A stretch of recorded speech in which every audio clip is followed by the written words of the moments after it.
Pipe down! Your Aunt Bernice is gone for 1 weekend and you kids have done nothing but complain! Dad, I smell a gas leak. Dad, I need the Heimlich maneuver. Dad, I see a strange knife-wielding man in a hockey mask outside my bedroom window. Nothing to eat. As if the basic food groups aren't included somewhere in this pile. Now, let's see. You got your salts, your fats, your lavenders, your cottage cheese, or possibly your very old lunch meat, your small flightless birds. The flavored underwear is mine! Could you at least cut us down from here? You know, Dad, Aunt Bernice does return today. You might want to tidy up a bit. Ha! Like I'm scared of that iron-pumping, steroid-popping sideshow attraction cow? I'll clean this house up when I'm damn good and ready. Ah! Starting by giving this light bulb a good spit shine. Oh, mio bambino caro, mi piace bello. Any chance that was a death rattle? Life is just a ceramic container with non-lead glaze filled with organically grown Bing cherries. Sushi night. Duckman, don't worry your furry little tubular-shaped head about the mess. It's nothing an army of civil engineers, some dynamite, and a little lemon pledge can't handle. There's Grandmama! Duckman, am I to understand that once again you misplaced Grandmama for the entire weekend? Certainly not. I knew she was somewhere near the coffee grounds. Look, what happened was... You were busy with all your other projects. I understand perfectly, you incurable worker bee, you. Bernice, I don't know why this isn't a good thing, but you aren't yourself. Now, a lesser person might take this opportunity to trick you into cashing in your Keo plan and handing all the money over to him so he could spend it in one glorious shopping spree at Guillermo's Foot Fetish Emporium. But it's my role as head of the household to feign concern. Did something happen to you over the weekend? Yes, 1,000 times yes! I fell in love! You remember I won the Schwitzing to the Oldies contest. First prize, a trip to the luxurious Casa del Gordo health spa, where the obscenely wealthy can lose those pesky love handles in a setting of starving third world types. I was asked to be a guest aerobics instructor because of my firm belief in positive reinforcement techniques.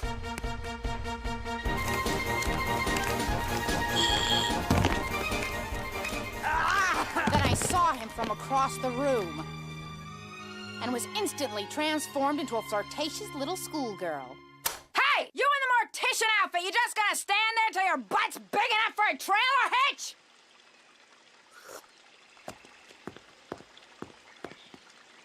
You're a little bunny. A little bunny? A little bunny-wunny. Iddle whittle? Bunny wunny? An itsy-bitsy, iddle-whittle bunny-wunny. Class dismissed!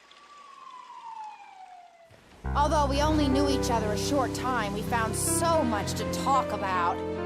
You're a pokey-wokey. An iddle-whittle pookie-wookie? Oh, yummy, scrummy, iddle-whittle, pokey-wokey. On our last day, he told me he was a self-made billionaire. Then he asked the question a woman waits all her life to hear. How would you like to host your very own infomercial?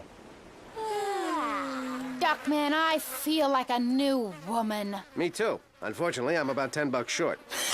You are so cute when you're smarmy and repugnant. I left some phlegm in your crisper. Otherwise, an uneventful couple of days. You need eggs. Look, Bernice, I hate to prick your balloon. Duckman, I believe the phrase is burst your bubble. I know. I just like to say prick whenever I can. Prick. Prick, prick, prick. Prick, prick, prick, prick, prick. A prick, prick, prick, prick, prick, prick, prick, prick bag, prick bag, a prick, prick, prick, prick, prick, prick, prick, prick, prick, prick, prick, prick.